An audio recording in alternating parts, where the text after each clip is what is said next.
All right, let's begin. So thank you everybody for joining us for our webinar today, First Look, Healthcare Voice Agent Benchmark Results. We have an amazing panel here to discuss with you, and we'll introduce them here in a second on the next slide, I believe. Oh, sorry, first we'll do the agenda. So let's dive into the agenda here. Today we're going to be introducing our panelists, and then introducing what is the 2026 benchmark report that we've been talking about, and what probably has piqued a lot of your interest today, so to join the webinar. So we'll introduce it, give a little bit about background about the methodology and when you can expect to get the full report. And then we're going to dive straight into the panel discussion. So we have two panelists from health systems here today and one from Hiro to discuss what do these benchmarks mean? How does this impact organizations that are looking to either begin their journey of deploying AI agents and are in the process of prospecting and looking into different vendors, or if you already have an AI agent live, what does this mean for you? How can you use these benchmarks to establish a level of performance to compare yourself to the industry or other similar such vendors?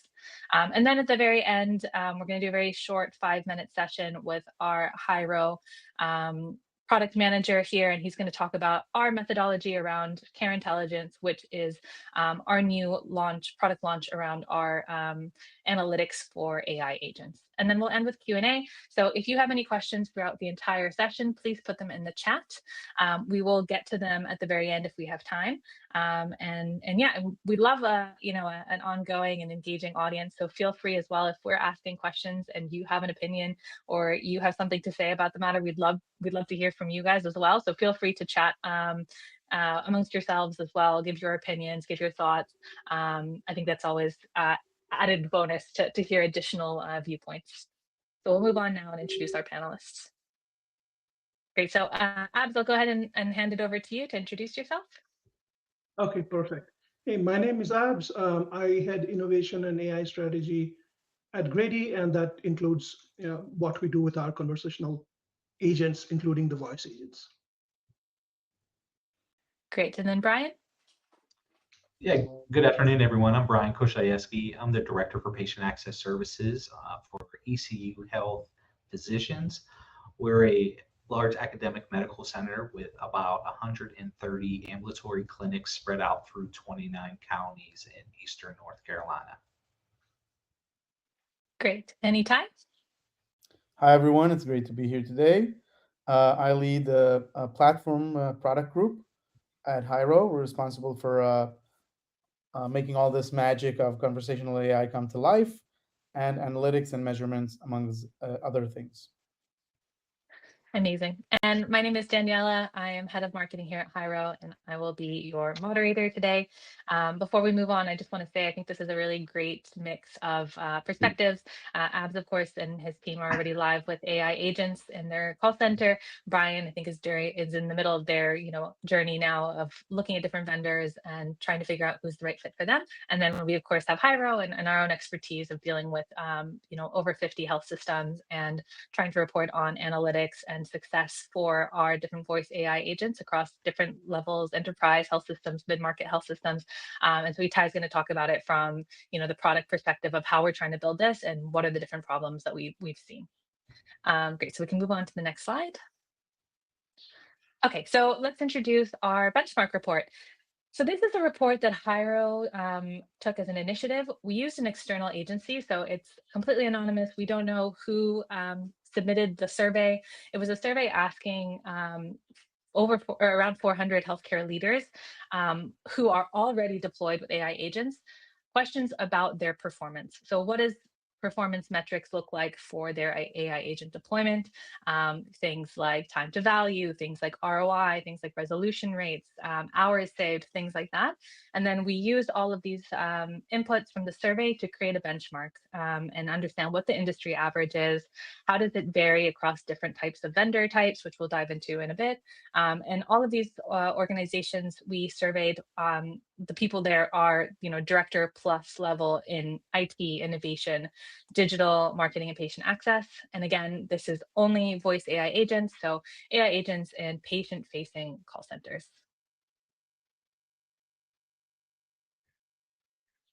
Great. So let's dive into the panel discussion. So on the next slide, you will see a pie chart here. And this is the first, I think, takeaway, just an introductory takeaway from our report.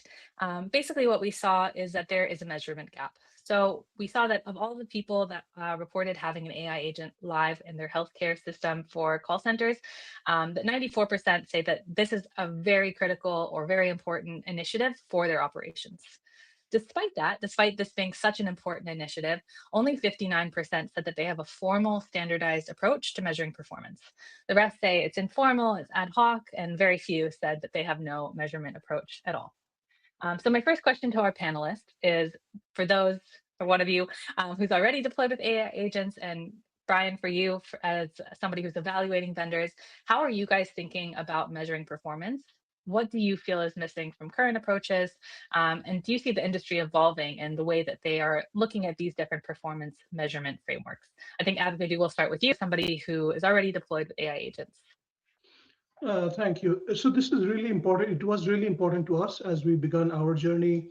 And the way we looked at it was there are some metrics which are just inbound call center metrics, and they apply whether you have a human or an agent, things like resolution rate, things like wait time, things like hold time.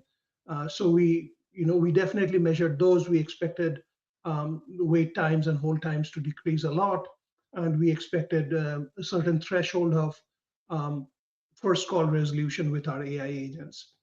And then there are some which are specific to whether if you have an AI agent.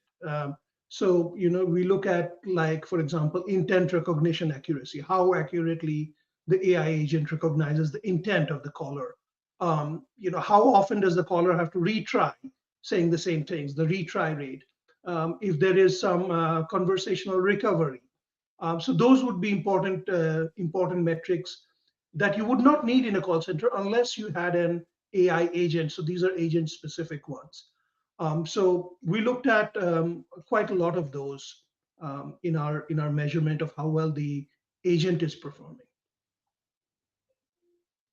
Amazing. And Brian, from your perspective as somebody who is now evaluating different vendors? Yeah, for us, it's about access. It's about getting the patients in and how we can do that more quickly. We have limited hours with our call center staff, with our clinic staff that make those telephone calls. So being able to implement a AI agent to work outside of our normal business hours is really important for us. But how we measure success and how we look at where success for us in the future will be, are we able to decrease time to care from the referral or the initial appointment request to getting that patient in and completing that visit? Again, with limited live resources that we have, we feel that AI agent is going to be our best opportunity to maximize our outreach attempts for patients. Great. Any ties? Yeah, I think both Brian and Ads are talking about very mature approaches, and I really connect what you're saying, Brian, about access. I think sometimes what we're seeing, like compared to how we're looking at the data versus how sometimes we see the market looks at the data, sometimes there's a tendency to focus on one metric, one operational metric that it might be very important, might be the North Star metric even, but doesn't necessarily capture the entire breadth of the value provided by conversational AI in healthcare. And when we're talking about access, we're talking about a multidimensional impact, right? It's not just about saving time. It is also about saving time, but also about sentiment and how patients feel when they call your organization. And sometimes it's not even about containment, right? Sometimes we want to know that for certain urgent calls, we escalate even faster than we're able to do today. So I think what we're seeing missing is a wider, a more diverse approach to what is value and understanding when to apply which metric in what context, and also accounting for value that comes from having this operational aspect of access being handled by an AI agent that delivers value beyond just efficiency, the insights we can drive from it, the depth that we can like investigate our data, things that we can do when we have a human-based setup. So I think there's room to kind of widen the lens of what is value and what we're measuring, and to be explicit in measuring those. Amazing. All right, let's move on to the next one. So we found this one very, very interesting. So again, we're talking about health systems who are already deployed with AI agents. And of those, 94% said that they are already deployed with appointment verification, appointment cancellation, and appointment rescheduling. Um, Makes sense, right? These are, the biggest pains in a lot of health systems organizations when it comes to call centers. It's one of the biggest call volume, intense.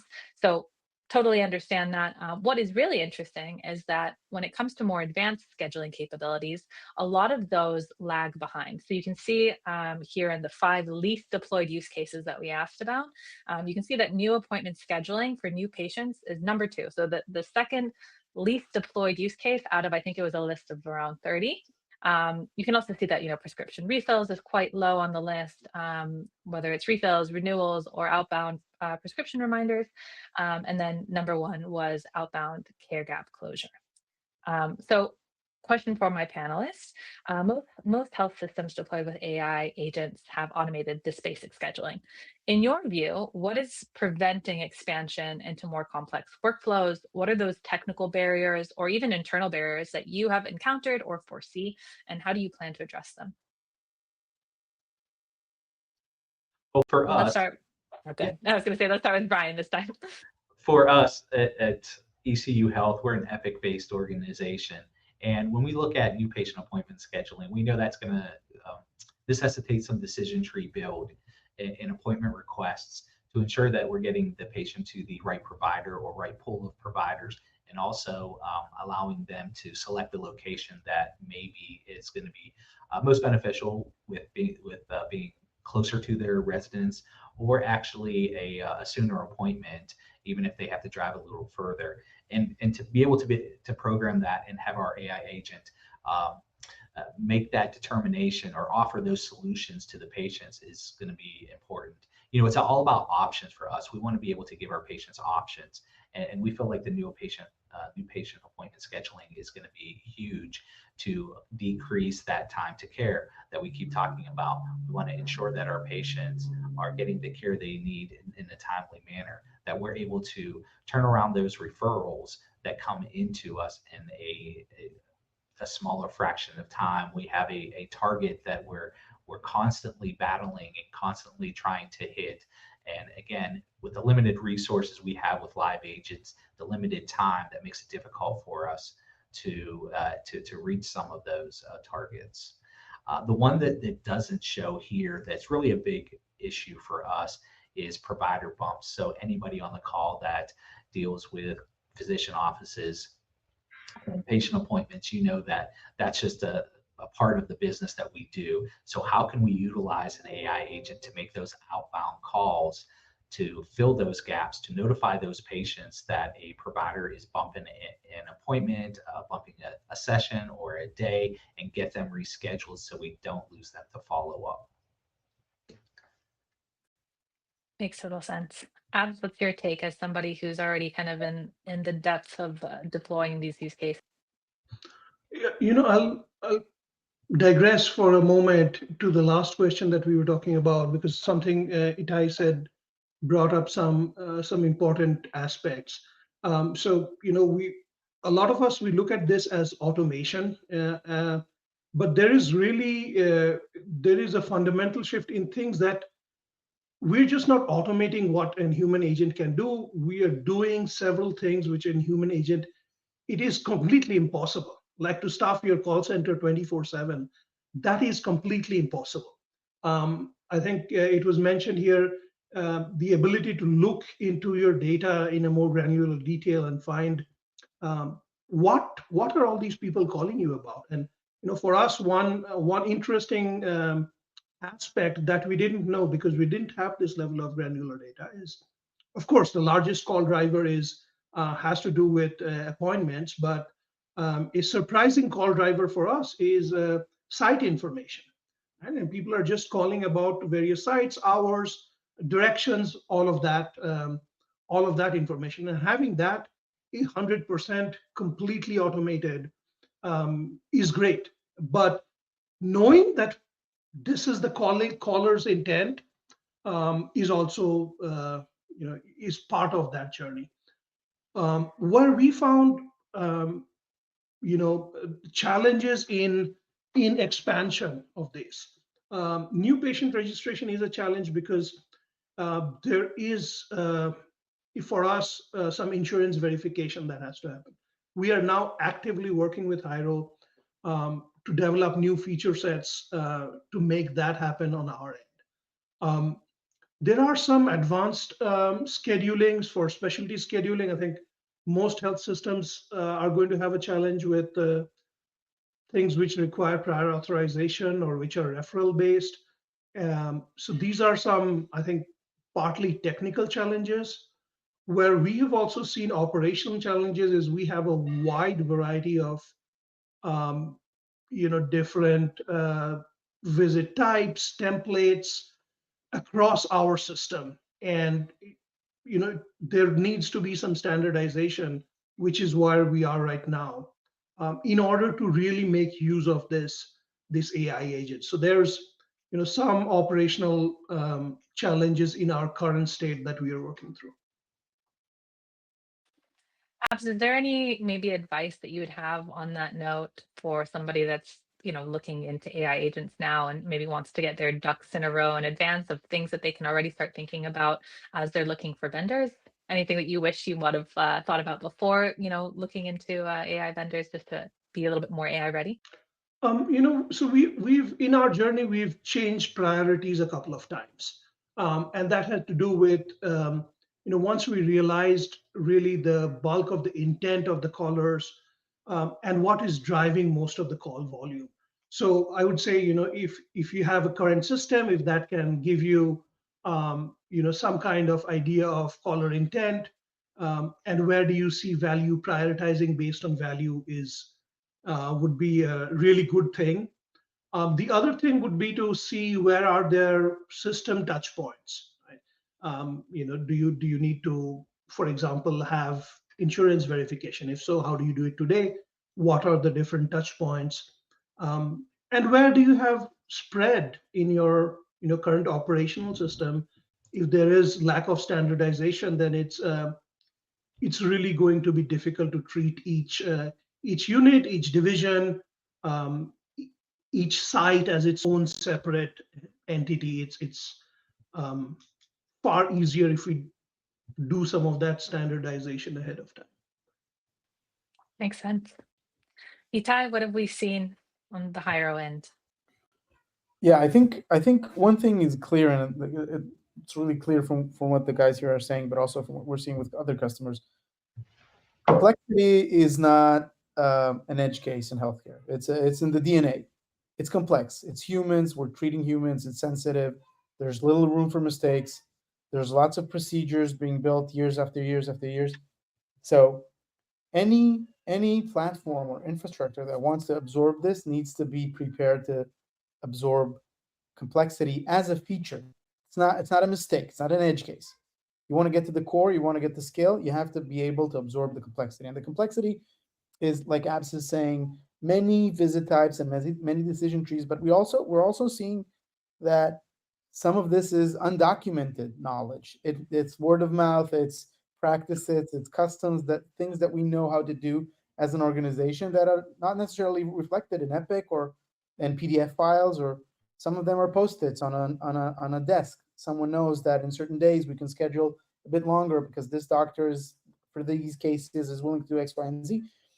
And we need a system that's able to absorb that gradually and in small quotas or quants of new knowledge being added, and also to detect gaps and heal and improve automatically. And I think that's the key to scale. It's a huge challenge. It's an unsolved challenge, but it's something that if there's no like magic solution, it's only working hard to really model this complexity over and over again in your systems and being able to adapt it. And this flexibility needs to be something that the system can withstand and not break every time you need to adapt or add complexity. And I think what we're doing on our side is trying to make these as standard as possible, and we aspire to be this eventually the source of truth for these procedures and decision trees. So you can go into our platform and say, I don't even want to know about AI and conversation AI. I just want to know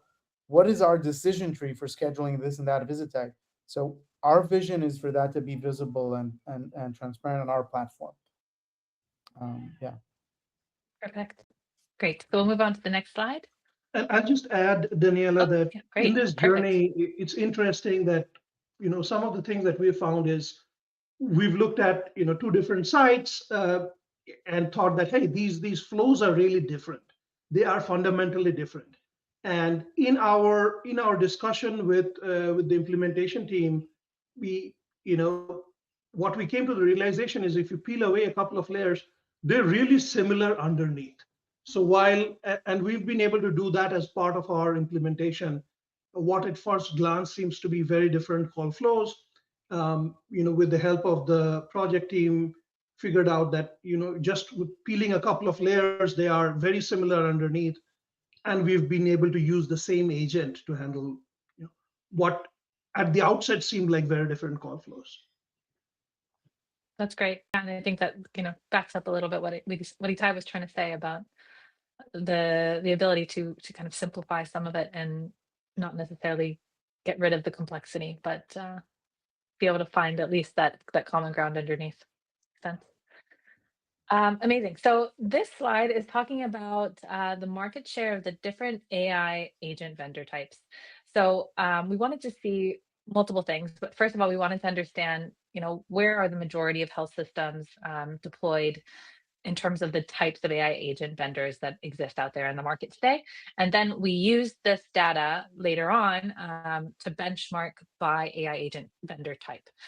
So we can tell you, if it is a healthcare native AI agent, then the benchmark is here compared to the industry average. Same thing for an EHR AI agent. This is where their benchmark is compared to the industry average or to other vendor types. So that was our goal, to understand, what are the pros and cons of different vendors, to help the market better understand this. I think there's a lot of really impressive demos out there. I think Hyro, ourselves, we also really, strive to create amazing demos that really inspire our audience, and also, reflect what we're able to do or where we're headed. But this, I think, is a good way to kind of ground everybody and understand, okay, so what does the performance actually look like for each of these different types, to help you kind of decide what is worth it for your organization. So what we see here is that healthcare native AI agents, which is the Hyros of the world, organizations that are entirely focused on AI as their core solution, and are healthcare native, so healthcare only. We only serve healthcare. There are other organizations out there like this as well. The next highest adopted type is AI agents via CCaaS vendors. So this is going to be your, Genesis, Cisco, NICE of the world, where they have AI agents as part of their greater CCaaS platform offering. Next up is industry agnostic AI agents with 15% of the market share. These are the AI agents that, again, the core technology is AI, but they service many different industries. They might service finance, real estate, whatever. They also might have a healthcare component, but not all of their resources as an organization are going into healthcare only. Then we have AI agents via CRMs like Salesforce, and AI agents via EHR. And then we have Epic's Penny as an example here. So those are obviously a little bit lower in market share, a bit newer in the market compared to the other solutions. So my discussion question for my panelists: looking across different vendor approaches to AI agents, how did you guys think about trade-offs, or are currently thinking about trade-offs, to determine what would be the best solution approach for your organization? And how do you determine what would actually perform in your environment versus what might seem like a good option, but ultimately not the right fit? Let's start with Abs this time. Sure, and it'll be interesting to get Brian's take here, because Brian is actually in the process of performing this. I can't say that we did look at any of the other categories very strongly, other than organizations with native healthcare provider knowledge. Um, there are in our existing tech stack, there are other software vendors who have similar voice capabilities. But the biggest differentiator for us as a provider organization is, you know, does the partner we're looking at have a deep healthcare provider expertise and knowledge? Because that is really key. I think the conversational AI piece is largely on its way to become very democratized. Right? All these AI models perform very well at many of these models are perform very well in recognizing voice and accents and intents and all of that. So the differentiator really is how much provider knowledge uh, is built in. And so that was the differentiator for us. Does the potential partner we're looking at, can they speak our language? Can they integrate with our EHR out of the box? Can they, integrate with our existing IVR? What would be our expectation of them integrating with things like, insurance verification and others, which might be outside of the EHR? So that's what we looked at. And really, in our evaluation, if the healthcare knowledge was paramount. Makes sense. Brian, what about you guys? As somebody actively doing this process now? Yeah, over the last 3 to 4 months, we've actually looked at multiple companies and pretty much one of each, and even within our own EHR, which is Epic. What we tend to lean towards is the healthcare native AI agents. And we like that there is established practice. They have worked through some of the issues. So we're not reinventing the wheel. With some of the companies that do not have a large market share of in the healthcare market, I think that's what concerns us is trying to work through some of those. Really looking for something that, as Ab said, is out of the box. And what can we do? Where are the success stories that other organizations have with the healthcare native AI agents? That's what's driving us in our decision making process and narrowing down those lists of companies that we're currently looking at. Of course, the more that we explore, and as I think anybody that receives solicitations knows from companies, that everybody is doing AI now, as you said. It's really about weeding through all of the presentations, some of them good, some of them not so. And we're trying to get into what are other organizations who have already implemented these certain vendors, and talking with them as well. And that's one thing that we found is everyone is willing to talk about the product that they have, the good and the bad, and we appreciate that as a healthcare industry and sharing that information. I'll expand on this question a little bit because I'm curious to see how you guys think about this. I think you can see here as well that the draw for CCaaS is quite high, right? With 34% of the market going this route. I'm sure, like logically, it makes sense, right? You're doing an AI agent for your call center. You already have a call center solution. Maybe the pricing works a little bit better in terms of aligned. You don't have to do an additional contract. In terms of the pros and the cons for you guys, it sounds like you're both very focused on the healthcare native. What was it exactly that you maybe like discounted the CCaaS platform for you guys, despite it maybe being a really strong solution for a lot of organizations in the market?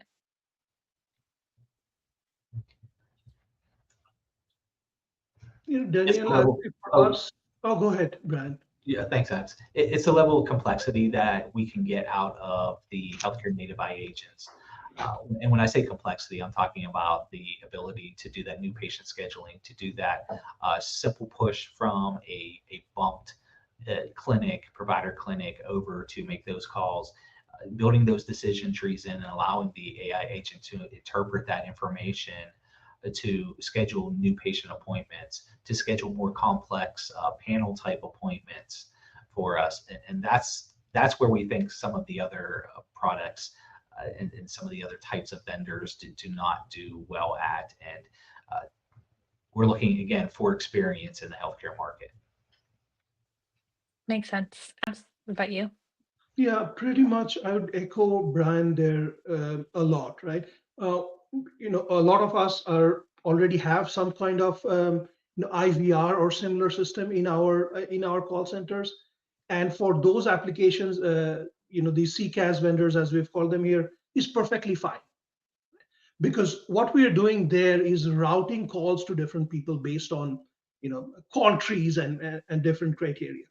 But the moment we talk about performing actions autonomously, things like scheduling appointments, that's in my mind, that's a different ball game, and that's where um, the skill and the knowledge and the capability and the feature set of the product, healthcare specific, becomes much more important than recognizing voice and recognizing intent. Like Brian said, what can be performed out of the box is really important. I'll add that in our experience, uh, the team behind the implementation is also equally important.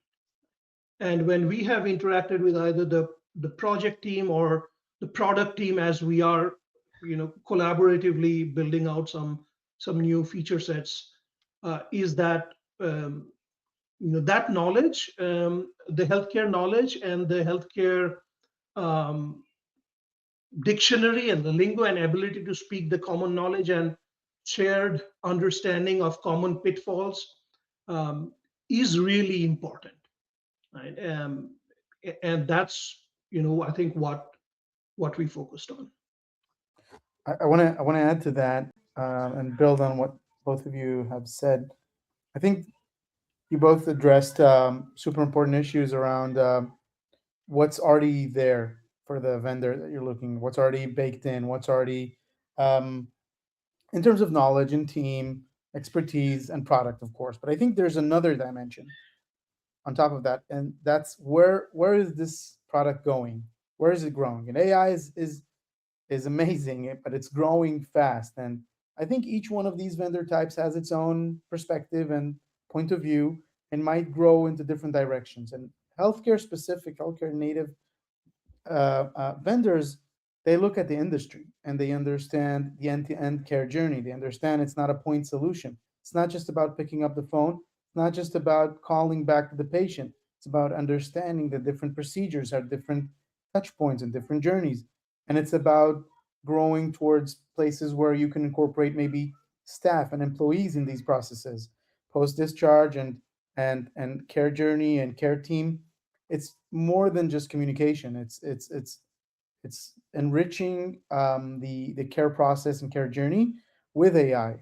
And I know that for us, this is where we're growing.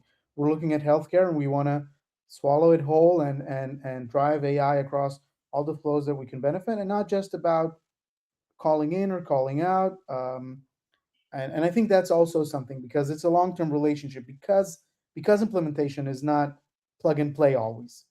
Because of that investment, you need to know who you're going into battle with. So I think it's another dimension here. That's great. Great point. All right, let's move on to the next question. Okay, so now we're diving into some benchmarks. So as I mentioned, the benchmark report was here to create like an industry average benchmark, as well as benchmark the different types of vendors. So our first one here is time to value. We saw that the industry average is about 5 months for time to value. That 92% of healthcare native AI deployments were able to realize value within the 6 month period, whereas other vendors such as CRMs, 35% of them took much longer. So they were more in the 7 to 12 month range. So my question for the panelists here is, with the pressure on patient access, waiting a year, 7 months to a year to see value obviously isn't realistic. In your view, how quickly should AI agents start to make an impact? And how do you measure that? What is that first kind of indicator of value that you measure to know that your AI agents are starting to perform, that they're improving access, reducing operational strain, et cetera? What are those metrics for you? Let's start with Brian. Thanks. Schedule utilization. Are we able to fill the schedules up? Are we able to make use of the provider's time, to make use of the resources time? Again, we're very limited with our hours, so to be able to make those calls outside of our normal business hours would be a huge help.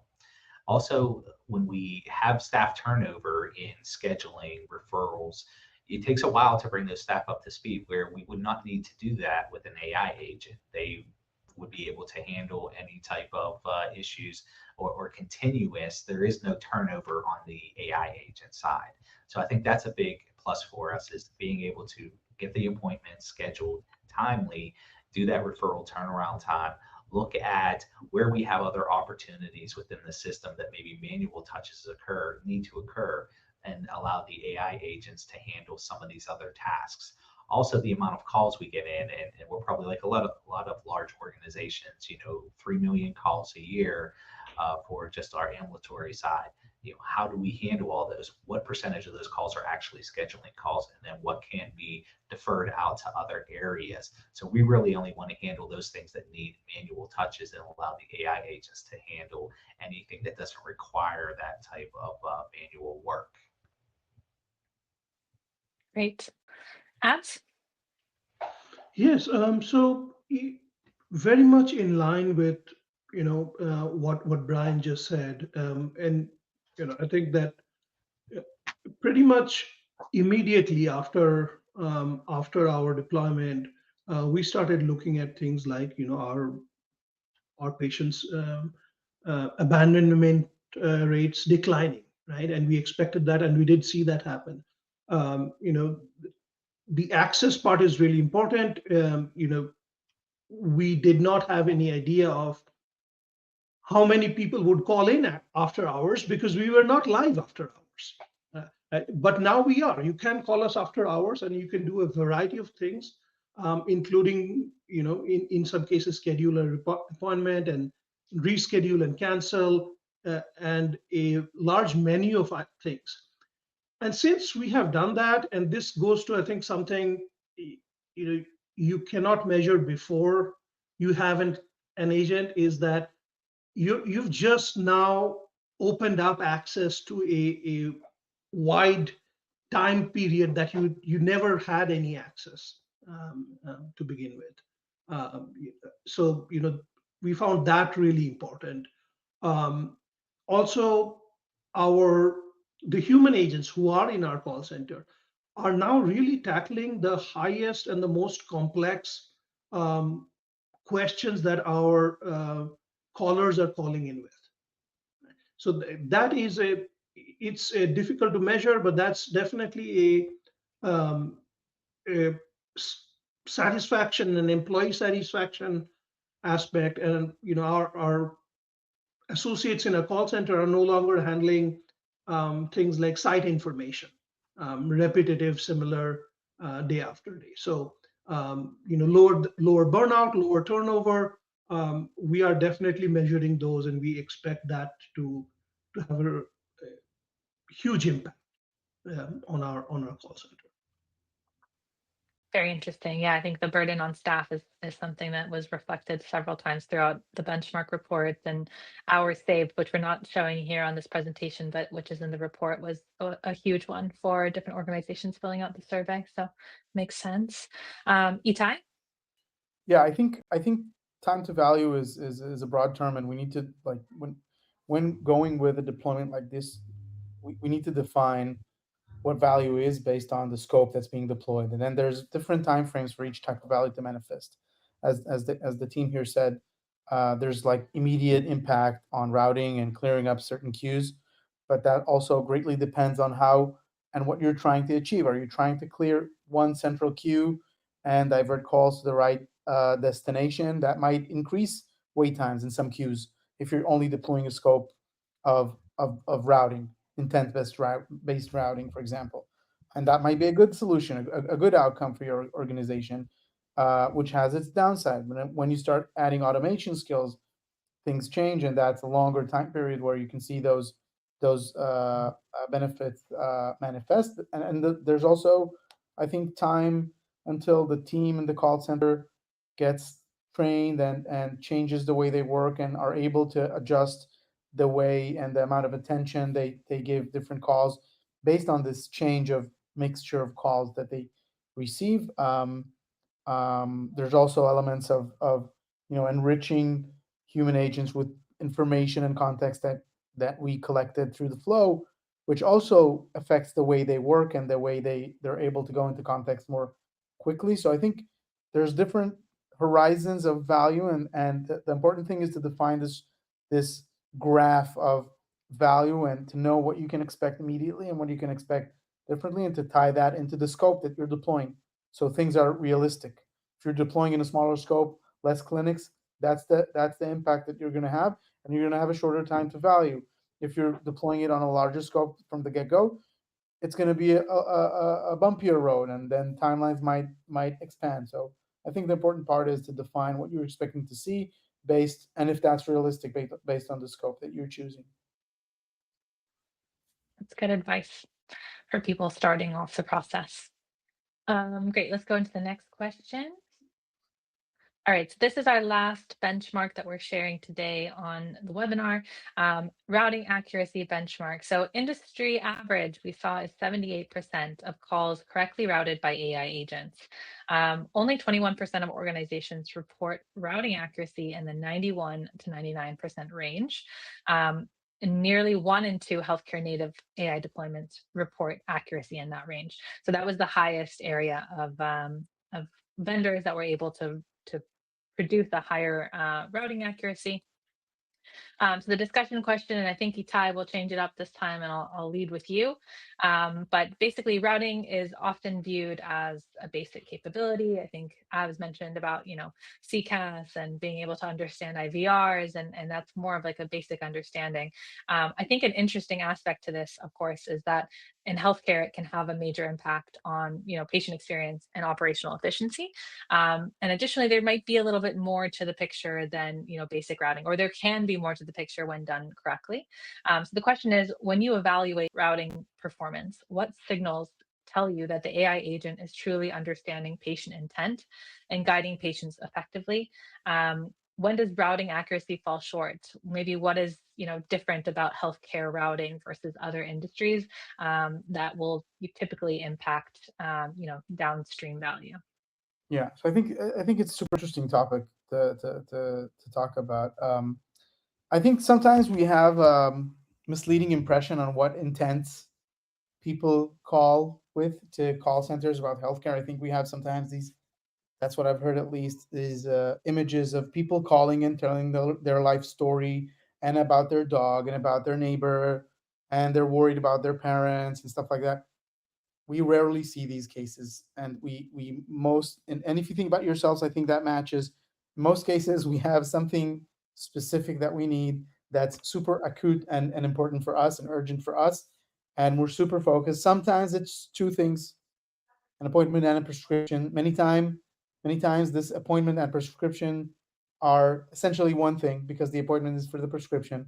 And sometimes it's two appointments for two people. But I think, first of all, like, to be realistic in terms of identifying intents for routing is to understand that people call about certain things, very narrow scope of things that they want to achieve in that conversation, and it's about guiding them to the right place as soon as possible and understanding that. So that's one dimension to take into account. And second, I think what we learn time and time again is that we can't guess what people are going to call about.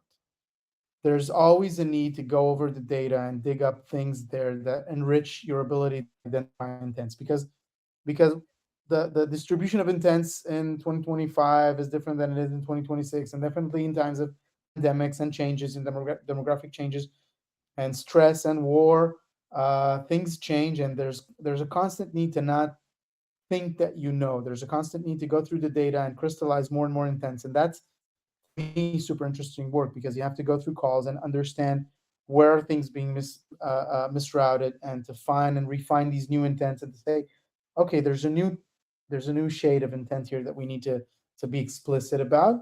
And in terms of data, we see it in our data of things that we analyze, like the number of times a call got transferred after we transferred it, So we have this metric that shows whether we routed it accurately, yes or no. We have mechanism that run on conversations post conversation, and what's known as LLM as a judge, and evaluate the way we conducted the routing here, and then we're able to extract good calls and bad calls, and places we did something amazing, and places we underperformed, and to gain actionable insights and to feed that into our model time and time again. Um, so I think the secret here, and it's not a secret because it's constant work, is to constantly refine and understand that when you're working with audiences, with populations, it's like an organism. It's always alive, and you have to constantly be on the guard of making sure that you're relevant and things hit the mark. And as I've said, there are metrics that help us, get a sense of where things are working better and where there's room for improvement. We'll move to Abs next. Abs, what is your take as somebody who's looking at routing probably already and efficiency and all that? I think the data part of what I said is really, really important, because once you get visibility um, into what these callers' intents are or why they're calling, then you can discover a lot. And I think for us that was eye-opening. We didn't have that level of. It's really difficult to have that level of um, um, detailed information if you're on an IVR system, because the callers are just selecting menu items. They're not vocalizing their intent. And so one of the interesting things we find out, I mentioned earlier, is a significant percentage of it's in the top like 15 caller intents are for us site information for our various sites. And that's not something we would have known if we didn't have the data, and then we wouldn't have automated if we hadn't had insights to it in the first place. So I think that is really important. A lot of sort of the concerns or fears we had going in turned out to be unfounded. Like, will the agent understand our specific population? And this will vary greatly health system by health system, including things like accents, things like the cultural nuance of how you vocalize certain intent. And you could say something completely different in the South versus the Northeast. And surprisingly, all of that was pretty much unfounded. And then the what we realized that the agent was able to pick up all of the, or in large percentage of the accents and the cultural nuances of vocalizing things. So that was interesting. That you know our fears when we started this were to a large extent, did not show up in the data at all. And what showed up in the data was something different. So that was just very interesting for us. That's very interesting. Brian, what about you? Yeah, I kind of chuckled when Ab said about what they say in the North is saying in the South, because I'm originally from the North and spent 40 years there, and then been in the South for about 11 years. So the regional Culture shock. dialect. I'm sorry. It's like culture shock. Yeah, well, I don't want to say culture shock. Again, the regional dialect piece is important for us too. And we have a lot of rural area here in Eastern North Carolina, so I think that helps and gives credibility to the AI agent when you're able to program in a regional dialect. But this is a real problem for us: is calls getting routed to incorrect locations. Every clinic has a phone tree, and there's 4 or 5 options on it. So, to be able to get that call to the right option, first call resolution is really important for us, because what we don't want is we don't want the calls to keep coming back to one number. So we need to get them to where the patient really has the questions, and not just rely on that initial option 1, which seems to be the one that everyone seems to hit. So having AI programmed to do that kind of work for us, again, it allows those agents, those live agents, to do the manual touches on everything that needs to be. And the more we can, I think, grow AI, the better off. Again, decompressing the pressure on our team members and reducing turnover, as Ab said, and burnout. It's really important that we give them the tools. And one of the things that I've always looked at in positions I've been is what can I do to reduce barriers to allow for performance. And for me, this is a priority to implement AI here at our organization to reduce barriers for our existing employees. Good calls. Great, let's move on. That is going to be the end of our panel discussion. We have a little sneak peek section here about the Hyro product. Itai is going to dive in a little bit for the last 5 minutes of the call. Basically, he has been working for the last few months to completely revamp our analytics. He's done a huge amount of research with all of our different customers, trying to understand more efficient ways to look at data. What are those North Star metrics? What are the additional metrics to look at that are really telling a value story so organizations can really understand how their AI agents are impacting their organization.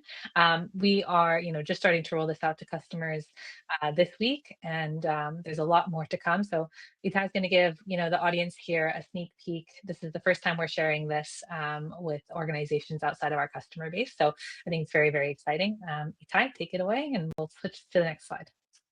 Great. So I'm super excited to be sharing this. I shared this yesterday internally with the team. And it's super exciting for us. We as I've mentioned in the panel, we see analytics and data and the ability to extract insights from the calls as part of the value proposition, and that's something that we're doubling down on for the past year to really push that forward, because we understand that for AI to really fulfill its potential, we need to use it in those ways as well. And we really looked at what can we learn from these conversations that we're having, not just about efficiency and operational intelligence, but also about the organization and patients. And we've started to craft these two worlds of analytics where we're trying to build insights, actionable insights about patients, what they need, unmet demand, unmet needs, places where the organization can improve, and sometimes that touches on our implementation and how we're set up, but sometimes it's just valuable information that organizations did not have access to so far, and it's for them to implement, for example, sentiment and stuff like that. And also, of course, the world of operational intelligence, where we find places where there's room for more automation. We find places where some business decisions might need to be reviewed again to drive efficiency, and we're surfacing these decisions and actions that can be taken in ways where stakeholders can now act on these more easily. Yeah, if we can move to the next slide. So basically, we're launching the Care Intelligence dashboard and a set of additional reports that we're baking into this. The approach that led us is that transparency and trust in data is everything. If you can't trust the data, there's no reason to spend your time looking at the data. And we tried to build something that's super transparent and super trustworthy, even if it sheds the ugly spots sometimes, and not just the beautiful truth and how things are amazing and growing. Because we understand that the prerequisite for insights is trust, for stakeholders to trust the data, to understand it, to be able to consume it. We've done a lot of investment into visualizing how the funnel is being broken down, where calls get lost to, how are they routed, what's being resolved, what's not, what the reasons for everything is. We've done a lot of work to layer context on the data. We have this saying at Hyro where we always say that data without context is meaningless, right? You have XYZ resolution rate for scheduling. Is that good? Is that bad? It depends on the benchmark, depends on the use cases, depends on the visit types, depends on your scale, depends on your audience. So we're adding a layer. We've added a layer of benchmarks that are being displayed, that we're constantly updating based on market research, which are also customizable. So customers can now choose their own set of benchmarks and apply it, so they can push their teams to reach those benchmarks. And now there's context. There's context in terms of where you are based on agents with similar configuration, organizations that are similar to you, and there's room to have a discussion. 50% resolution rate, is that good or bad? Is it getting, should I get an Oscar or should I get fired? It depends on the use cases, it depends on the complexity and the population. So context, and also we've worked to extract unique insights that are specific for healthcare. um, One example that I can give is our work on sentiment analysis. So sentiment analysis is something that's everyone, it's the king of conversational AI and experience. Everybody wants to know that we're giving a proper experience to callers. But what is sentiment analysis for healthcare, right? If someone is calling the oncology line, what is their sentiment? It's not good, right? And then we have to start understanding from the context of the conversation and the the health situation. Is it good sentiment or is it bad sentiment? What of this bad sentiment touches on the healthcare provider as an organization? What is that is actionable and what isn't? And that's something that a generic sentiment analysis tool can't do. If you're deploying an AI agent for e-commerce, the sentiment analysis there is not adapted to healthcare, and that's part of the models that we're trying to build and bake into to our product. And we have a few screens in the next slide that drill into that. So one very important, very useful section of the dashboard is the call drivers breakdown, um, which really gives a full view of how calls are being broken down based on different intents. But not only that, for every intent, we can see exactly, if we can click a few more clicks, we have some annotation there. Um, yeah, so we have full visibility of the routes and an end-to-end account of what happened for each intent or call driver. So we see the calls that are resolved, we see the ones that got escalated, we see the ones that hung up, and we can drill into these conversations one by one. Yeah, and we can go to the last slide. Um, that's the insight section that we're baking more and more insights to, and those are really healthcare specific insights. So on the left we have automation potential with buckets, all the call drivers and call volumes that you can automate tomorrow. And some of them are super explicit and you know them. You know if you're not doing scheduling on your agent, but do you know that XYZ% of calls are being transferred to human agent because the modification window of appointments that policy that you've set is not optimal? Did you know that if you shorten it from 96 hours to 48, you'll be able to automate 14,000 more calls? Not necessarily. And we surfaced that, and the ability to identify this driver for automation is something that's based on deep research in terms of what are the automation drivers and where are the drops. In the middle, we have queues with growing volume. So essentially, we analyze different extensions and queues and the distribution of call drivers, sorry, of calls between these queues. And that's a tremendous tool for staffing decisions for customers. They can take decisions based on that to make sure that we're staffing different queues optimally. And lastly, for now, we have everything that has to do with supply gaps or the way the organization is able to meet the demand for health services. So we have analysis here of different visit types and the average number of days between the call and the scheduled appointment. And when we're seeing deltas here over time, we can indicate that certain counties, certain sites, certain locations are missing specific providers.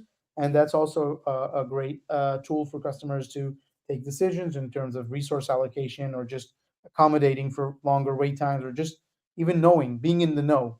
Did you know that in a specific clinic you're experiencing this and that trend? I'm not sure. Maybe the clinic knows, not sure the management knows. So now there's a tool to extract that automatically.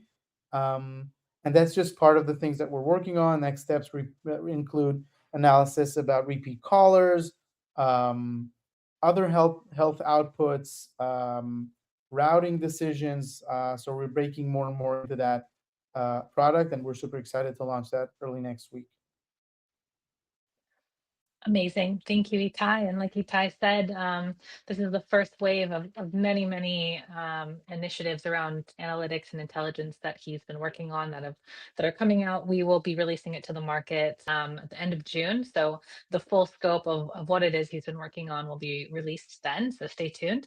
And stay tuned for next week for the benchmark report itself. You'll be able to download it and see a full scale of different benchmarks, including resolution rates for scheduling, for appointment management, different metrics like that. So definitely stay tuned and keep an eye out for that. I want to say thank you so much to our amazing panelists, Brian, Abs, Itai. It was an amazing discussion. I think you guys shed really interesting light from different perspectives about what these metrics mean, how we can establish performance around AI agents and make sure that this new technology is being deployed in a way that's really actually helping the organization, and how to measure that impact overall. So thank you so much for taking the time out of your busy day. It's been an amazing webinar, and looking forward to speaking to you guys again. Thank you very much. And thank you to our audience for joining.